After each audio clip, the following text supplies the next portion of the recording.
Purdue has made the ultimate bounce back after starting the year with 3 straight losses. The Boilermakers have ripped off 3 straight wins. Now in great position as they get set to host #2 Ohio State Saturday night under the lights at Ross-Age Stadium. Welcome in Purdue head coach Jeff Brohm. Jeff, I know it's probably a more complicated answer than the question may seem, but what was the spark that helped you guys go from 0-3 to 3-3? Well, you know, we did start off with 3 disappointing losses, and those losses hurt, which they're supposed to. And I think that's the good thing about our team is every week we looked in the mirror, starting with the head coach and our coaches first, and identified the things that we think we did wrong. Then we got to the players, and we went about trying to fix it. And I think we had some, silly mistakes that hurt us early on, some unnecessary things that can happen if you want to be able to win some close games. We found a way to overcome that, and we're playing much smarter now. We're doing the small things better, and we're also being much more aggressive on both sides of the ball. And I think all of our guys have worked hard to improve, and it's great to see it happen on the field. What happened in the week leading up to that BC game? Because the Eagles came in with a highly touted offense, one of the best running backs in the country. You guys were sitting there at 0-3 and staring at the possibility of being 0-4, and your guys simply stepped up, played a great football game. Well, the great thing is I think our guys have practiced hard. They've had a great attitude. They want to win. They want to get better. So that was a great start for us. But I think actually our coaches have done better. I think going into the Missouri game, which we lost in a high-scoring game, I thought I finally did a better job of calling plays, being more aggressive. Our guys were playing on the attack. We made more plays.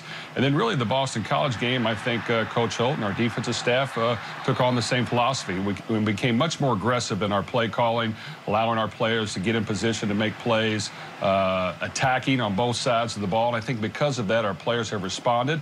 Good things have happened to this point, and our guys have really enjoyed playing the game, and we definitely made progress. You touched on the defense. Now, offensively, assessing quarterback play is always so much trickier than the casual observer thinks. They just see the touchdowns, the interceptions. You know the position as well as anybody. So what are the keys to going into assessing quarterback play and making sure that guy plays better each and every week? Well, it's a combination of a lot of factors. It's not just your quarterback. It's the coaching. It's the guys around him. I think with David Blau, he's done a great job the last 3 games, really the last 4 games of playing aggressive, throwing the ball vertically, taking shots. Really, it started with me. I think I became more aggressive as a play caller, allowed David more opportunities to make plays. He stepped forward and did that. He's taken care of the ball well.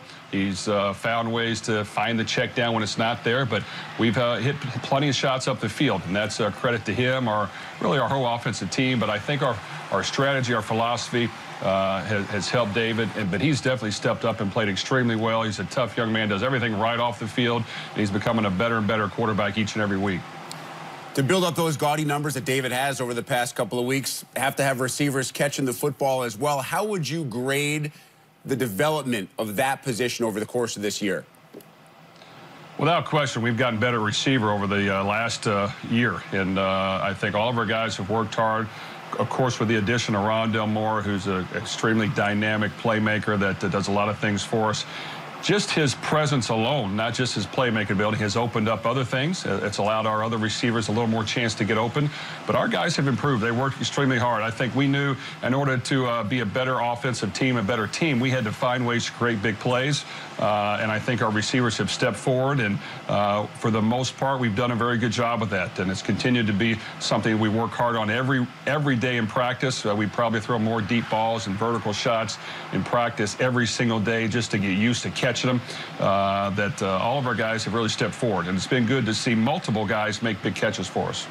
Jeff, you talk about deep balls, vertical shots, multiple guys at the receiver position. You're describing your team, but the team that you'll face on Saturday as well. Dwayne Haskins has been great. He has 5 or 6 guys that he seems very comfortable going to. So what's the biggest challenge on defense when you face a quarterback that's in the zone that Haskins is in and has so many options to go to at receiver position? Well, you're exactly right. I've been very impressed with Ohio State. I think the difference in this year's team and in the past is this team can throw the football, and they can challenge you up the field. and there's not going to be any game that they're going to be out of because they are an explosive offense. So I see this team having an unbelievable future. We've got our hands full. This guy is extremely hot. He's got a lot of playmakers on the outside, a good offensive line. When they need to run the ball, they can. But they're going to set up the run by throwing the football, and they're going to be attacking on offense the same way we try to be.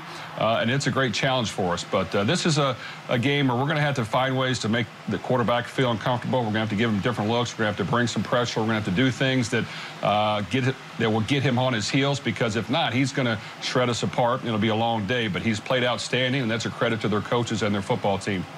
Jeff, off the beaten path here a little bit, I recently read an article about the relationship between college and pro football. You were quoted quite a bit in the article, and it basically focuses on how in the past college football stole from the pros. Now pro football is stealing a lot, especially offensively, from college. Why do you think that is?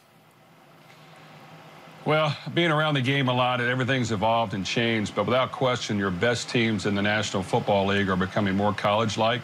They're becoming more spread-oriented. They're using a lot of the run-pass principles, much more creativity. And the teams that are doing that are the teams that are winning, are the ones that are winning the Super Bowl. And for a while, it was just the Patriots who was leading the charge, but now other teams, the Eagles, the Chiefs, the Rams, all those teams are really doing a tremendous job of being creative.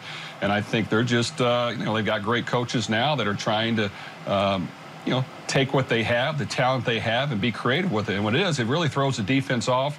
Of course, in college, every team's trying to do their part. But I think it's important that on every side of the ball that you have some creativity. You study other teams and figure out a few things that can help you. And if you do that, I think you're going to give your players a chance to win. And they feel that energy when they're able to do some new things and creative things that work. Lastly, Jeff, I know our show, The Journey, already did a story with you about the sweet ride that you ride around campus in West Lafayette. I'm curious, is there any chance that if you guys knock off Ohio State on Saturday night that you treat yourself and replace the 04 Honda Accord? Well, we've got a special relationship now, so I don't know if it'll ever be replaced. And, it doesn't have a whole lot of miles on it, believe it or not, even though it's old. So it's still got a lot of good use in it. And I don't know if that ever happened. You know what? I'll treat my wife and the others to something special, but I'm pretty comfortable in the one I'm riding. That's a smart man, very smart answer, and he is going to be welcomed home with open arms, win or lose on Saturday. Jeff Brohm, truly appreciate the time. Best of luck on Saturday. Thanks for having me.